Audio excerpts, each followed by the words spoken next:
మీ ఎలాంటి వ్యాపార ప్రకటనలకైనా వెంటనే మా ఛానల్ సంప్రదించండి. అందరికీ నమస్కారం. నేను శిరీష. ప్రస్తుతం మనతో పాటు ఉన్నారు ప్రముఖ ఆధ్యాత్మికవేత్త, జ్యోతిష పండితులు, దైవి ఉపాసకులు బ్రహ్మశ్రీ సుభాష్ శర్మ గారు. గురుగారితో మాట్లాడతాం. నమస్కారం గురుగారు. గురుగారు, ద్వాదశ రాశులైన ఆఖరి రాశి మీనరాశి. మరి మీనరాశి వారికి ఈ మాసంలో ఎలా ఉండబోతుంది అంటారు? ఎలాంటి జాగ్రత్తలు తీసుకోవచ్చు అంటారు? ఈ మాసంలో గురుగ్రహ సంచారం జరగబోతుంది కాబట్టి దాని ప్రభావం ఎలా ఉంటుంది? అలాగే ఏలినాటి శనితో ప్రభావం ఉంది, ఆల్రెడీ బాధపడుతూ ఉన్నారు. ఆర్థిక పరంగా, ఆరోగ్య పరంగా కూడా ఎలా ఉంటుంది అంటారు వీరికి? మీనరాశి వారికి ఈ మాసంలో కనుక చూసుకున్నట్టయితే కనుక శని సంచారం వల్ల కావచ్చు, ఏలినాటి శని ప్రభావం వల్ల కావచ్చు, లేదా గురు సంచారం, గురు మార్పు చెందడం వల్ల కూడా కావచ్చు, అంత చెప్పుకోదగ్గటువంటి ఆసక్తికరమైనటువంటి ఫలితాలు అయితే మధ్యమ ఫలితాలు అనేటటువంటిది చెప్పుకోవచ్చు. అంత హై పొజిషన్ అని చెప్పుకొని లో పొజిషన్, మీడియం, అంటే వీళ్ళ జీవితము ఎక్కడ తీసినా కూడా అక్కడే ఉంటుంది. కష్టపడతాము, ఆ కష్టానికి తగిన ప్రతిఫలం వస్తుంది, అది ఖర్చు అయిపోతూ ఉంటుంది. అలాగే ఈ రోజున మనం ఏదైనా అనుకున్నాము, పని ఏదైనా అనుకున్నాము అంటే అది ఆలస్యం జరగడం కానీ లేదా విఫలం అవడం కానీ ఇలాంటివి ఎక్కువగా జరుగుతూ ఉంటాయి. ఒక రోజులో కావాల్సిన పని కూడా 10 రోజులు పొడిగించేటటువంటి ప్రయత్నాలు ఎక్కువగా చేస్తూ ఉంటారు. అలాగే వీళ్ళకు ఈ రాబోయేటటువంటి రోజుల్లో కూడా కాస్త గడ్డు కాలము అని చెప్పుకోవచ్చు. ఆరోగ్యపరంగా కావచ్చు, ఆర్థిక పరంగా కావచ్చు, కాస్త నష్టపోయేటటువంటి అవకాశాలు ఎక్కువగా ఉంటూ ఉంటాయి. ఖర్చులు అధికమవుతూ ఉంటాయి. అది ఏదైనా శుభకార్యానికి కావచ్చు, లేదు అని అంటే కనుక తమ యొక్క జల్సాలకు కావచ్చు, వ్యసనాలకు కావచ్చు, ఏదో ఒక దానికి డబ్బులు అయితే విపరీతంగా ఖర్చు అయిపోవడం ప్రారంభమవుతూ ఉంటుంది. మానసిక చింతన ఎక్కువగా ఏర్పడేటటువంటి ప్రయత్నాలు ఎక్కువగా జరుగుతూ ఉంటూ ఉంటాయి. మనం మంచి చేద్దామనుకున్నా కూడా ఎదుటి వాళ్ళని మనల్ని చెడుగా అనుకునేటటువంటి తరహాలు ఎక్కువగా ఉంటాయి. మనం ఏదైనా మంచి చేద్దాం అనుకుంటే గనక ఎదుటి వాళ్ళు ఆలోచించేటటువంటి తత్వం ఎలా ఉంటుంది అని అంటే గనక తమ స్వలాభం కోసం చేస్తున్నాడు, లేదా ఏదైనా ఎదుటి వ్యక్తి గురించి ఆశించి చేస్తున్నాడు అనేటటువంటి తరహాలు ఎక్కువగా ఉంటాయి.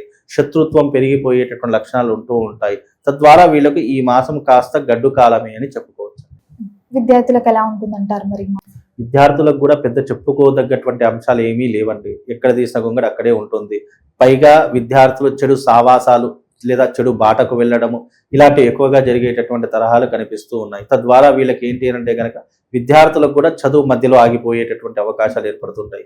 పనిలోకి వెళ్ళేటటువంటి తరహాలు ఏర్పడుతుంది. చాలా మంది విద్యార్థులు ఎందుకు ఈ రకంగా జరుగుతున్నాయంటే వాళ్ళ యొక్క కుటుంబ విషయాల్లో కావచ్చు, లేదు అంటే కుటుంబం ఇబ్బందుల్లో ఉన్నటువంటి తరహాలో కావచ్చు, చదువు మధ్యలోనే ఆపేసేసి పిల్లలు కూడా ఈ మధ్య కాలంలో బడులకు మానేసేసి పనులోకి పెట్టుకునేటటువంటి లక్షణాలు ఎక్కువగా ఏర్పడుతున్నాయి. తద్వారా ఇది దేనికి కారణం అంటే కనుక మెయిన్గా ఏలినాటి శని ప్రభావంలో కావచ్చు, లేదు అంటే గురువు యొక్క స్థాన చలనం వల్ల కావచ్చు, ఈ రకమైనటువంటి ఇబ్బందుల వల్ల పిల్లలు, విద్యార్థులు కావచ్చు, చదువుకునేటటువంటి ఉద్యోగస్తులు కావచ్చు, చాలా రకాలుగా సతమతమైపోయి చేసేటటువంటి పనిలో కూడా ఏకాగ్రత తగ్గిపోయి వీళ్ళు చేయవలసినటువంటి విధానాలు కూడా చాలా మటుకు తగ్గిపోతాయి. తద్వారా వీళ్ళకి ఏంటంటే పని భారం పెరిగిపోతుంది, ఒత్తిడి పెరిగిపోతూ ఉంటుంది.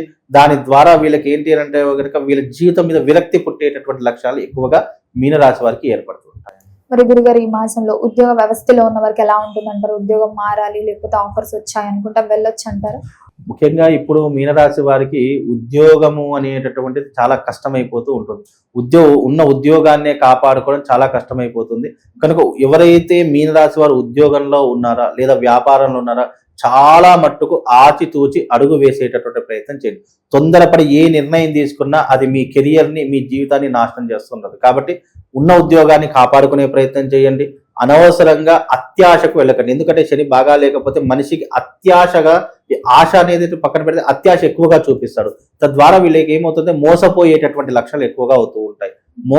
మోసం జరిగేటటువంటి ప్రయత్నాలు ఎక్కువగా చేస్తుంటారు. తద్వారా వీళ్ళకి ఏంటి అంటే కాస్త ఇబ్బందులు అనేటటువంటి ఎదురవుతుంటాయి. తద్వారా వీళ్ళకు ఈ మాసంలో మీనరాశులు చాలా జాగ్రత్తగా ఉండడం చాలా మంచిదండి. అందులో దైవానుగ్రహం, మీనరాశి వారు ఎవరైతే ఉన్నారో తప్పకుండా పాటించవలసింది ఏదైనా ఉంది అని అంటే కనుక అరిష్ట నివారణ తంత్రాన్ని చేయించుకోండి. అది ఒకవేళ అరిష్ట నివారణ తంత్రం చేసుకోవడం ద్వారా మీ జీవితంలో కాస్త ఒడిదుడుకుల నుంచి తప్పించుకునేటువంటి ప్రయత్నం చేయవచ్చు. అరిష్ట నివారణ తంత్రం ఎందుకు చేసుకోవాలి మీనరాశి అంటే ఏలినాటి శని ప్రభావాన్ని తప్పించుకోవడానికి, గురుగ్రహ సంచారాన్ని తప్పించుకోవడానికి, అలాగే వీళ్ళకు ఉన్నటువంటి ఏదైతే ఆర్థిక భారం కావచ్చు, మానసిక చింతన కావచ్చు, వీటన్నిటి నుంచి బయటపడడానికి ఈ అరిష్ట నివారణ. అరిష్టము అంటే ఏంటి? నీకు వచ్చేటటువంటి అరిష్టాలు, ఇబ్బందులు లేదా ఆపదలు ఇవన్నీ తొలగించుకోవడానికి అరిష్ట నివారణ తంత్రం చేసుకుంటే కొంతవరకు ఉపశమనం కలిగేటటువంటి అవకాశం ఉంటుంది. మరి ఎవరికైతే వివాహం జరగలేదో, వివాహ ప్రయత్నాలు చేస్తూ ఉంటారు కదా, వివాహ యుగం ఉందంటారు ఈ మాసం? వివాహ యోగానికి ఏమీ ఇబ్బంది లేదండి. వివాహ యోగం అయితే ఏర్పడుతుంది తప్పకుండా. వివాహం కానటువంటి వారికి వీళ్ళకి ప్లస్ పాయింట్ అంటే వివాహం అయితే జరిగేటటువంటి అవకాశం ఏర్పడుతుంది. కాకపోతే లైఫ్ లో సెట్ అయ్యేటటువంటి అవకాశాలు కాస్త దూరంగా ఉంటూ ఉంటాయి. ఇక లైఫ్ లో సెట్ కాకుండా వివాహానికైతే దోకాలేదు. వివాహం చేసుకుందాం అంటే కనుక ప్రయత్నం చేస్తే కనుక తప్పకుండా వివాహం అవుతుంది. కానీ లైఫ్ లో సెటిల్ అయ్యేటటువంటి అవకాశాలు మాత్రం ఇప్పుడున్న తరహాలో కనిపించట్లేదు. మరి కుటుంబ వాతావరణం ఎలా ఉంటుందంటే?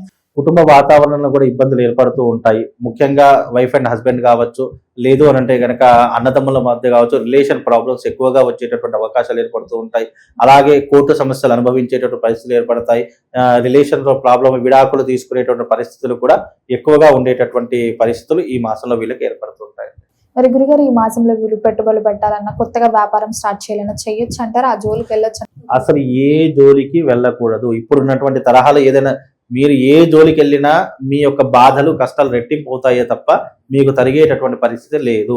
ఏదైనా చెయ్యాలి అని అనుకుంటే ఇక భగవంతుడి మీద భారం వేసి మీరు ధైర్యంతో, సాహసంతో ముందడుగు వేయడమే తప్ప కలిసి వచ్చేటటువంటి అవకాశాలు 50-50 ఛాన్సెసే ఉన్నాయి. నీవు పూర్వజన్మలో చేసుకున్న సుకృతం వల్ల నీ అదృష్టం బాగుంటే ఏదైనా కలిసి వచ్చే అవకాశం ఉంటుందే తప్ప ఇప్పుడున్నటువంటి ఈ గ్రహచార గోచార ఫలితాల ప్రకారం కనుక చూసుకుంటే వీళ్ళకు ఈ మాసం చాలా కాస్త గడ్డు కాలము అని చెప్పుకోవచ్చు. మరి ప్రథమార్థం బాగుంటుందో చూసుకుంటే కొంచెం ద్వితీయార్థం అన్న ఏ అర్థము బాగుండదు. వీళ్ళ జీవితమే అర్థవ్యర్థం లేనటువంటి స్థాయిలో నడిచిపోతుంటుంది. కాబట్టి వీళ్లకు ప్రథమార్థము అంతే స్థాయిలో ఉంటుంది, ద్వితీయార్థము అంతే స్థాయిలో ఉంటుంది. కాబట్టి ఇప్పుడున్నటువంటి తరహాలో వీళ్ళు చాలా జాగ్రత్తగా ముఖ్యంగా ఎవరిని పడితే వాళ్ళని నమ్మకూడదు. అలాగే ఏ విషయాల జోలికి వెళ్ళకూడదు. నువ్వు వస్తున్నటువంటి సంపాదన ఇతరులకు అస్సలు చెప్పకూడదు. వచ్చిన సంపాదన తప్పకుండా నువ్వు సేవింగ్స్ చేసుకునే ఉండాలి. నువ్వు సేవింగ్స్ కనుక చేసుకోకపోతే నీవు రాబోయేటప్పుడు ఇంకా కష్టాల పాలవుతావు. అలాగే నీ జీవితంలో ఎప్పుడైనా గుర్తుపెట్టుకో, నీకున్నటువంటి మైనస్ పాయింట్లు, వీక్ పాయింట్లు ఎదుటి వారితో ఎవరితో షేర్ చేసుకోవద్దు. అలా చేసుకున్నావు అని అంటే నీ జీవితం అక్కడి నుంచి కోల్పోవడం ప్రారంభమవుతుంది. కనుక నువ్వు జీవితంలో మైనస్ పాయింట్లు కానీ, నీ యొక్క వీక్ పాయింట్స్ కానీ ఎవరితో షేర్ చేసుకోకు. ముఖ్యంగా ఈ యొక్క మీనరాశి వారు ఎవరైతే ఉన్నారో, నువ్వు ఏం లేకపోయినా అన్ని ఉన్నాయి అన్నట్టుగా నువ్వు ప్రవర్తన చెయ్యు. అప్పుడు నీకు ఏదైనా మంచి జరిగేటటువంటి అవకాశం. ఎందుకంటే ఈ సమాజం కానీ, ఈ యొక్క కలియుగం కానీ వెనక ఏముందని చూడరు, నువ్వు ఎలా ఉన్నావు అనేది చూస్తారు. అలాంటి తరహాలో నువ్వు జీవించే ప్రయత్నం చేయి. అదే నిన్ను శ్రీరామ రక్షలా కాపాడుతుంది. మరి ఈ మాసంలో ఏ దైవ నామస్మరణ బాగుంటుంది అంటారు? ముఖ్యంగా మీనరాశి వారికి సుబ్రహ్మణ్య స్వామి వారి యొక్క ఆరాధన చేసుకోవడము, లేదు అని అంటే గనక శైవ క్షేత్రాలను దర్శించడం, ముఖ్యంగా అరుణాచలం లాంటిది కావచ్చు, కాశీ లాంటి ప్రదేశాలు కావచ్చు. శైవ క్షేత్రాల్లో నీకున్నటువంటి ఏదైతే నీకు ఇష్టమైనటువంటి శైవ క్షేత్రం ఉంటుందో ఆ క్షేత్రంలోకి వెళ్ళి కాస్త నువ్వు ఉపశమనంగా ఉన్నంత వరకు ఆ క్షేత్రంలో శివనామస్మరణ చేసుకునే ప్రయత్నం చేయు. లేదా కొన్ని ప్రదేశాలలో అడుగు పెట్టడం వల్ల ఏమవుతుంది అని అంటే గనక నీకున్నటువంటి శని ప్రభావం తగ్గుముఖం పడుతుంది. ఎందుకంటే కొన్ని ప్రదేశాల్లో అడుగు పెడితే శని అక్కడికి వచ్చి పీడించలేడు. ఎప్పుడైనా శని రానటువంటి ప్రదేశాలు కొన్ని ఉంటాయి. అది తిరుమల వెంకటేశ్వర స్వామి కావచ్చు, కాశీ లాంటి ప్రదేశం కావచ్చు, అరుణాచలం లాంటి ప్రదేశం కావచ్చు, లేదు అంటే బద్రీనాథ్, కేదార్నాథ్ లాంటి ప్రదేశాలు కావచ్చు. ఇలా కొన్ని ఎందుకు దైవారాధన, దైవ క్షేత్రాలకు వెళ్ళమంటావంటే అక్కడ మనకున్నటువంటి నెగిటివ్ అనేటటువంటి మన శరీరానికి తగలకుండా ఉంటుంది. కాబట్టి నువ్వు పుణ్యక్షేత్రాలకు వెళ్ళి రండి, మీరు పుణ్యక్షేత్రాలను దర్శించరండి. ఎందుకు అంటాము?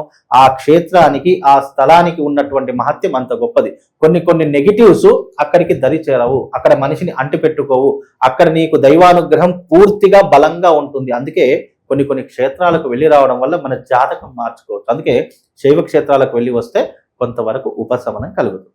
గురుగారు, మొత్తం మీద జూన్ మాసంలో మీనరాశి వారికి ఎలా ఉంది, ఎలాంటి జాగ్రత్తలు తీసుకోవాలి, ఎలాంటి పరిహారాలు చేయాలి, ఏ దైవ నామస్మరణ చేయాలో తెలియజేసినందుకు ధన్యవాదాలండి. శ్రీమాత్రే నమః.